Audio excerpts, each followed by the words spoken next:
Salut la grande famille, c'est encore Maro Silvio. Si tu es nouveau, tu es nouvelle sur ma vidéo, faut t'abonner sur ma chaîne YouTube, ma page Facebook et Instagram. N'oubliez pas de partager mes vidéos et aussi liker. Bref, la famille, j'aimerais vous présenter une petite vidéo d'un Burkinabé qui s'adresse vraiment au soi-disant panafricain et panafricanisme. Et où il est en train de dire au monde entier que Papa Ado Tchelala, c'est un homme vraiment que Dieu nous a donné sur la terre ivoirienne. Il faut que, si il dit étranger, ce n'est pas pour faire dire non que je suis là le traité d'étranger. Mais il faut que quelqu'un qui n'est pas ivoirien puisse vraiment parler des biens de Papa Ado pour que l'Ivoirien, d'autres Ivoiriens puissent se rappeler que oui, ils ont un bon président. Ils ont un bon président qui gouverne le pays. Je sais pourquoi, vous savez pourquoi souvent je suis là et puis ça me fait mal. Il y a des gens qui sont là qui disent qu'ils sont panafricains. Mais matin, midi, soir, c'est eux qui sont là en train d'insulter le président de la République. En train de dire de n'importe quoi au président de la République. En train de dire de ceci, de cela, des trucs qui n'ont même pas de sens et qui disent qu'ils sont panafricains. Mais est-ce que vous connaissez ce qu'on appelle la valeur? Et je peux dire des choses même que vous ne connaissez pas, vous dites donc que vous êtes panafricain. Quand on vous demande, il faut définir même simple panafricanisme, vous ne pouvez pas. Parce que vous ne connaissez pas où est la tête, où est la queue. Vous êtes là, on est panafricain, oui, on se bat, on est panafricain, on est ceci. Moi, je dis toujours, haut et fort, devant Dieu, devant la terre, je dis, Félix Houphouët-Boigny a travaillé, hein. Mais moi, je constate que Papa Ado a travaillé que Félix Houphouët-Boigny. Et puis, quiconque va s'élever, on va détailler tout. Et la personne, l'autre va donner son argument, il va argumenter, mais moi aussi, je vais argumenter, et puis on va voir qui a raison. J'ai dit toujours, Félix Houphouët-Boigny, quand il était au pouvoir, il n'y avait pas des opposants comme ça aujourd'hui, où lui qui s'élève, il dit il est opposant là, il n'y en avait pas. Et rappelez-vous aussi, quand Papa Félix Houphouët-Boigny, le père fondateur, le PP, il était en difficulté, c'est qui l'a appelé? C'est Papa Ado, il a appelé. Viens à mon secours. Viens vraiment. Mon pays est touché. Notre pays est touché. Et Papa Ado est venu l'aider. Mais aujourd'hui, regardez Papa Ado. Lui seul. Il y a combien de personnes qui sont sur lui? Combien de missiles qui sont là le bombarder? Mais son dos est large. Son dos est constant. Il dit, son dos, il peut dire c'est blindage. Mais avec ça, lui, il assume. Il absorbe tous ces coups-là. Pourquoi? Pour la Côte d'Ivoire. Pour que nous tous aujourd'hui, nous les Ivoiriens, on puisse être heureux. On puisse être fiers. Papa Ado, quand on dit quelqu'un tient, il est la porte. Il est la porte. Quand on dit il est la porte là, vous-même vous connaissez une maison qui est là. Tu dois passer par la porte, non? Si tu ne passes pas là, c'est que la porte est fermée, c'est fermé. Mais vous ne savez pas quand vous partez dormir là, c'est que la porte traverse. Et des choses qui viennent passer devant la porte. On dit la porte est bouche bée. La porte est bouche bée. Il y a un proverbe qui dit, si tu n'as pas encore vu quelqu'un qui est en train de vomir, et tu dis, ah, c'est qui l'a vomi là, ça donne la nausée là, ce que tu mens, mon frère. Et je vais vous dire, voici un Burkinabé qui s'adresse aux Ivoiriens, qui s'adresse aux Africains, pour dire, voici Papa Ado. Voici celui-même. Son pays était déjà détruit. Et celui qui est venu galvaniser, travailler. Et aujourd'hui, regardez comment nous les Ivoiriens, on est fiers. Et on tape nos poitrines. Oui, la Côte d'Ivoire est jolie, la Côte d'Ivoire. Vous ne savez pas c'est quel sacrifice Papa Ado s'est donné. On va écouter ensemble ce monsieur. Et bien avant que je vais rentrer dans le but du sujet, voici sa vidéo. Voilà, bonjour, merci à tous.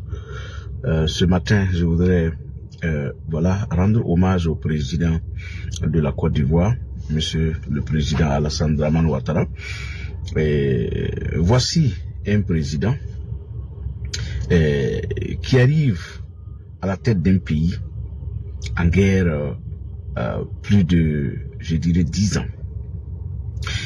Le monsieur, il arrive, il prend du temps, il fait des analyses sur la situation de son pays, comment il va relever l'économie, comment il va bâtir son pays. Et il ouvre les portes de son pays à ses amis, il ouvre les portes à tous ceux qui peuvent aider la Côte d'Ivoire à s'en sortir. Et dans sa sagesse, il se lève, il va en France, il discute avec ses amis, il discute avec son fils Macron, il explique la situation de son pays, et voilà. Il se rabaisse parce qu'il sait ce qu'il cherche pour son pays. Et dans cette humilité, il bénéficie tout simplement de l'aide de la France pour relever l'économie de son pays. Aujourd'hui, la Côte d'Ivoire, je dirais, est le meilleur pays de la sous-région en matière d'infrastructure, en matière de niveau de vie, voilà. Et moi-même, j'ai été étonné, parce que j'ai été en Côte d'Ivoire, j'ai vu des choses qui existent aux États-Unis, en Côte d'Ivoire. Quand vous voulez parler des péages, ce sont les mêmes types de péages que nous avons ici qui se trouvent en Côte d'Ivoire.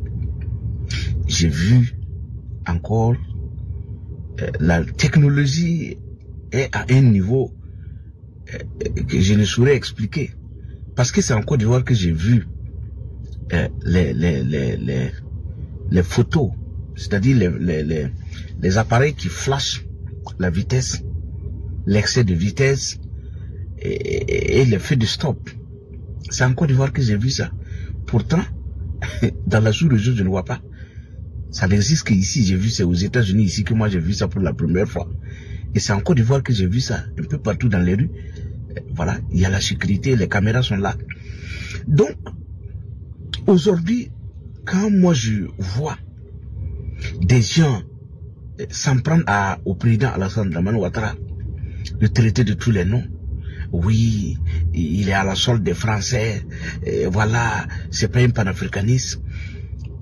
Écoutez, l'Afrique n'a pas besoin de ce bruit-là. Parce que le monsieur, il ne bavarde pas. Hein. Ouattara ne bavarde pas. Lui, il travaille. Quand vous allez en Côte d'Ivoire, même si vous êtes un ennemi de la Côte d'Ivoire, vous ne pouvez pas apprécier Alassane Dramane Ouattara. Ce n'est pas une affaire de... Voilà, on veut chanter le nom de quelqu'un. Non, le monsieur travaille réellement. Moi-même, c'est pour éviter tout simplement que d'autres ne pensent que voilà, c'est un manque de respect à Oufoué. Non. Mais aujourd'hui, Alassane Dramane Ouattara, moi je dirais même que c'est le meilleur président. Parce que Oufoué même avait eu besoin de lui. C'est lui qui est venu relever l'économie de la Côte d'Ivoire quand Oufoué avait des difficultés. Donc aujourd'hui, moi-même je peux dire qu'il est le meilleur président. Il a même travaillé plus que Oufoué. Puisque lui, il a donné un coup de main à Oufoué pour relever l'économie quand Oufoué avait des difficultés. Aujourd'hui, Oufoué n'a pas donné un coup de main à Alassane Dramane Ouattara. Donc moi je peux dire que c'est lui le meilleur président de la Côte d'Ivoire depuis que la Côte d'Ivoire existe. C'est lui. C'est pas que... vous savez, il faut éviter ce bruit, ce bavardage. Il y a des gens qui aiment quand vous faites le saut. Par exemple, quand vous prenez Bédié et Gbagbo, de tous ces deux présidents-là, qu'est-ce qu'ils ont fait pour la Côte d'Ivoire? Parce que c'est pas des débats. C'est des constats, ça y est là. J'ai été en Côte d'Ivoire, c'est pas quelqu'un qui m'a expliqué. Allez-y regarder. Qu'est-ce que Gbagbo a fait tout au long de son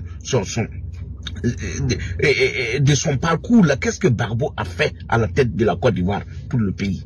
Il n'y en a pas. C'est le bruit. Les gens se cassent derrière le panafricanisme parce qu'aujourd'hui c'est un peu partout comme ça. Vous voyez, au Mali, partout les gens sont en train de crier.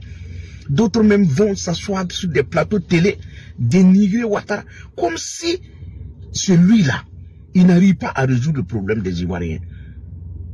Moi particulièrement, je suis un Burkinabé, je le remercie. Parce que tous les Burkinabés aujourd'hui là, qui ont fui ce chaos du pays là, c'est Ouattara qui les a reçus. Ils sont combien de mille là-bas que Ouattara a reçus? Des Burkinabés même qui sont allés s'asseoir sur des terres où on appelle le Mont Peko. C'est Ouattara qui a envoyé Kakabe, le ministre de la Réconciliation, aller mettre tout simplement de l'ordre entre ces gens-là parce qu'ils avaient des difficultés avec la communauté, je ne sais pas si c'est Oué. C'est Ouattara. Donc aujourd'hui, tout Burkinabé doit apprécier Ouattara. Ouattara là, malgré tout ce que les gens ont dit, c'est pas lui qui a envoyé l'aide au Burkinabé. Combien de millions? Plus de 2 milliards d'armements qu'il a envoyé au Burkinabé pour soutenir le pays. C'est lui. Quel pays, quel président a fait ce que Ouattara a fait pour nous? Le Mali même à côté que le Burkina, Ibrahim Traoré allait se coller au Mali là. Le Mali nous a vendu des armes 1 milliard et quelques. Ils sont en train de nous poursuivre pour récupérer l'argent. Mais Ouattara, c'est un don que Ouattara fait. Et moi, pour aller plus loin, là où j'ai apprécié le président Ouattara, c'est tout simplement sa patience, son sens du dialogue. Écoutez bien, regardez l'affaire des 49 soldats au Mali. Quelqu'un qui envoie des soldats pour aider un pays voisin. Et regardez tout ce tintamarre que les gens ont fait. Moi, je dis, le jour que j'ai vu les 49 soldats descendre sur le sol ivoirien, c'est ce jour que j'ai commencé tout simplement à réaliser que ce monsieur-là est un homme de paix.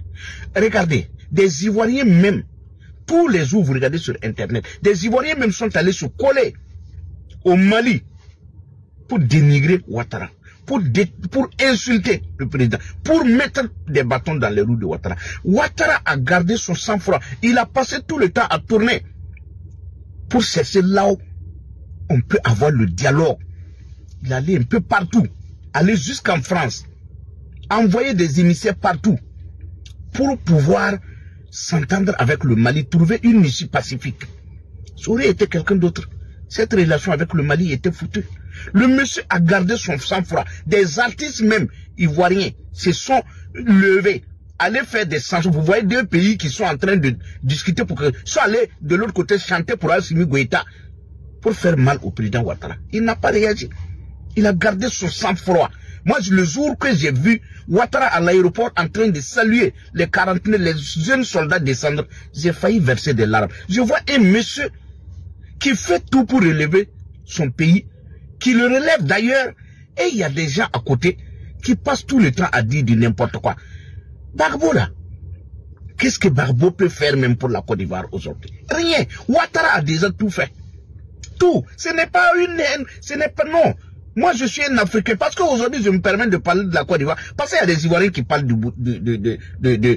Burkina et de l'Afrique en général. C'est pourquoi je me permets de parler. Le monsieur a tout fait pour ce pays-là. Et moi, je suis fier de lui. Aujourd'hui, en Afrique, je ne vois pas un président qui peut tout simplement se comparer à Ouattara. Même quand les gens parlent du Rwanda, oui, le Rwanda paye des millions pour faire la publicité de son pays. Ouattara, ce n'est pas eu pour payer pour faire de la publicité. Vous y allez, vous trouvez ce que... Vous trouvez la réalité sur le terrain. On n'a pas besoin de payer quelqu'un pour venir faire la publicité du pays. Donc c'est pour dire aux gens, il faut arrêter ce panafricanisme bavard là. Vous voyez des Niamsi qui sont de l'autre côté au Mali en train de bavarder. Pourtant même Paul Biya qui est là-bas, ça fait combien d'années il est là-bas? Et c'est pour la Côte d'Ivoire là, on crie tous les jours. Moi je pense que Ouattara mérite le respect de tous les Ivoiriens. Ouattara mérite le respect de tous les Africains. Parce que dans la sous-région là, il est le seul à dire, à faire ce qu'il a dit. Quand il était en campagne là, il a dit que donnez-moi le pays et vous verrez en quelque temps ce que je vais faire du pays. Il l'a fait. Tout Africain doit accepter, doit reconnaître les efforts de Ouattara. Aujourd'hui, c'est vrai, je ne veux pas me mêler de ça, mais si les Ivoiriens décident, et je sais que les Ivoiriens vont le décider, Ouattara peut toujours continuer. Et moi, je dis, ceux qui sont en train de crier là, c'est parce que c'est Ouattara que le pays tient toujours. Il a mis les moyens pour sécuriser les Ivoiriens. Dans la sous-région, regardez, ils sont en paix. Pourtant, l'entourage là, mais ça grogne. Mais celui, ça va. Regardez, il a mis les moyens. La sécurité, allez-y au niveau de la frontière. Regardez comment ils ont fait une ceinture de sécurité. Les soldats, ils sont... Allez-y, regardez. Ce n'est pas tout simplement du bruit. Allez-y, regardez. Vous verrez ce que le monsieur est en train de faire. Donc, c'est pour vous dire, il faut arrêter ce bavardage inutile. Les Africains aiment le bruit. Ils aiment parler de ce qui... Ils aiment ceux qui sortent faire le cinéma, le populisme. Ils n'aiment pas ceux qui travaillent. Si quelqu'un aime ceux qui travaillent aujourd'hui, personne ne peut dire autre chose de Ouattara. Même quand les gens parlent, il y a des gens, Ouattara là. C'est parce que les gens sont en train de crier, il y a des gens qui sont en prison là. Ouattara va les libérer. Connaissant ce monsieur-là, si les gens montrent une attitude, en tout cas, de réconciliation, Ouattara va vider tous les prisonniers qui sont là. Tout le monde, y compris tous les activistes. Merci. Bref, la famille, nous tous, on a écouté ce que ce monsieur a dit. Vraiment, il a tout dit. Il faut être un vrai idiot. Il faut être un vrai quelqu'un qui est ignorant, quelqu'un qui n'aime pas son pays. Et c'est cette personne, tu vas dire non, que oui, c'est qui il a dit là, c'est faux. C'est qui ce monsieur a dit là. Il a tout expliqué. Il n'y a plus quelque chose même à dire non, que oui, il a menti ou il a fait ceci. Non. C'est la vérité. Quand on vous dit ivoirien, il dit, nous on voit, mais je ne sais pas si on a un sérieux problème. Ce nom-là, le nom ivoirien, là, c'est en train d'agir sur nous. Des bonnes choses qui poussent en Côte d'Ivoire. Des bonnes choses qu'aujourd'hui, grâce à Papa Ado, on reconnaît que oui, la Côte d'Ivoire est en bonne santé. Et nous, les Ivoiriens, la majorité des Ivoiriens ne voient pas l'effort que ce grand homme-là fournit pour nous. On ne voit pas. On préfère se mettre ensemble avec des gens qui n'apportent rien à la Côte d'Ivoire, des gens qui ne peuvent rien faire pour la Côte d'Ivoire, et c'est ceux-là on soutient, on est là. Non, c'est lui-là, il est vieux. S'il vient au pouvoir, il va travailler. C'est ceux-là, il est vieux. C'est ceux-là, il est vieux. Mais attendez, asseyez-vous, vous allez réfléchir. Asseyez-vous, vous allez réfléchir. Aujourd'hui, regardez la Côte d'Ivoire. Vous-même, remarquez très bien en Afrique ici, il y a eu des autres pays qui ont connu la guerre. Je prends l'exemple, nos pays voisins, Libéria. Regardez l'attitude. Regardez nos frères qui sont au Libéria. Demandez, appelez-les, vous allez les demander. Ils ont fait combien d'années de guerre? Mais après ça, là, regardez. Est-ce que Libéria s'est levé? Non. Est-ce que Libéria va bien? Non. Mais aujourd'hui, regardez la Côte d'Ivoire. Regardez la Côte d'Ivoire. Nous, on a connu la guerre. Ils ont tout détruit. Mais quand Papa Ado est venu, regardez comment la Côte d'Ivoire, nous on tape la poitrine pour dire, regardez, nos pays là, nos pays développés, hein, jusqu'à on fait concurrence avec ceux qui n'ont pas encore connu la guerre. C'est que la Côte d'Ivoire va bien. C'est que la Côte d'Ivoire va bien. Quand on vous dit des choses pour dire, faites très attention, parce qu'il y a des gens qui sont prêts à détruire la Côte d'Ivoire. Faisons beaucoup très attention parce qu'il y a des gens qui n'ont rien encore compris, qui veulent coûte, qui traitent de n'importe quoi pour dire président c'est un Burkinabé, président c'est un étranger. Mais vous-même, vous qui êtes, bon, dans vos têtes, vous dites vous êtes 100% Ivoirien. Mais quand vous étiez au pouvoir, vous avez fait quoi pour les Ivoiriens? Vous avez fait quoi pour les Ivoiriens? Mais soyons sérieux. Oui, soyons sérieux, soyons humbles. On ne peut pas rester là pour dire, lui là a fait ça, Stella a fait ça, on veut... Non, non, non, non, non, non, non, non. Non, non, non. Non. Non. Non. Ado vous a fait quoi? Dites-nous la vérité. Papa Ado vous a fait quoi? Ce gars qui est en train de travailler, qui est en train de développer la Côte d'Ivoire, toi, tu m'écoutes, toi, tu me regardes. Lui, t'as fait quoi de mal? Et aujourd'hui, toi, tu le détestes. Il t'a fait quoi de mal? Et aujourd'hui, toi, tu le détestes. Il dit non que oui, c'est qu'il est en train de faire là. Toi, ça ne te plaît pas. Il t'a fait quoi de mal? Il faut nous expliquer. C'est qui t'a fait là? Si vraiment, on ne trouve pas de solution, nous, on va te demander pardon. Mais si ça vous fait sacrifice, on fait sacrifice pour te demander pardon. Pour dire oui, tu as raison, mon frère. Oui, tu as raison là. Nous, on va te donner. Mais si c'est ce qui tu veux là, nous, on va te donner. Mais il faut reconnaître que ce monsieur-là travaille. Il faut reconnaître que c'est grâce à Papa Ado qu'aujourd'hui, nous, les Ivoiriens, on est fiers de nous-mêmes. Il faut reconnaître ça.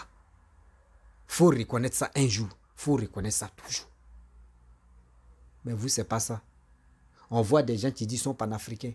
D'autres médias, moi je suis vidéoman et ici cyberactiviste. Et tu attends les propos, c'est les injustes seulement. Oui, ta maman, ton papa, des parties intimes. Vos parents mais qui n'ont rien à voir dedans, dans votre connerie que vous faites là. Mais vous allez les intégrer dedans. Pour insulter, pour se vilipender, pour d'autres même envoyer des gens mais pour aller dans la famille de telle personne, pour le dénigrer, pour le nier. Il s'en prend des renseignements. Hein, viens, il y a des vrais papous. Mais regardez, concentrez-vous. Aujourd'hui, regardez, il dit, moi j'ai mes amis guinéens. Tu me dis non que mon frère, si on pouvait louer un président, nous on allait louer Papa Ado. Parce que c'est qui Papa Ado fait pour la Côte d'Ivoire. Nous, si on avait, nous, Guinée, surtout nous les Guinéens, si tu n'es pas les Guinéens qu'on a crié, hein, mais si Papa Ado a pris 5 ans seulement là, non, il n'y a pas quelqu'un qui peut même s'arrêter devant la Guinée qu'on a crié. Mais il dit oui, je le connais, parce que moi j'ai confiance à mon président. D'autres nationalités sont fiers, d'autres pays sont fiers de la Côte d'Ivoire. Mais vous, c'est pas ça. Vous voulez détruire la Côte d'Ivoire. Il faut que des gens qui ne sont pas ivoiriens vous interpellent au fur et à mesure que vous allez mettre vos matières grises à jour ou vous avez quel problème. Ou vous avez quel problème. La famille, vraiment, je vais vous laisser. Si tu es nouveau, tu es nouvelle sur ma vidéo, il faut t'abonner sur ma chaîne YouTube, ma page Facebook, Instagram. N'oubliez pas de partager mes vidéos et je vous dis à très bientôt. Ciao, on ensemble. Bisous.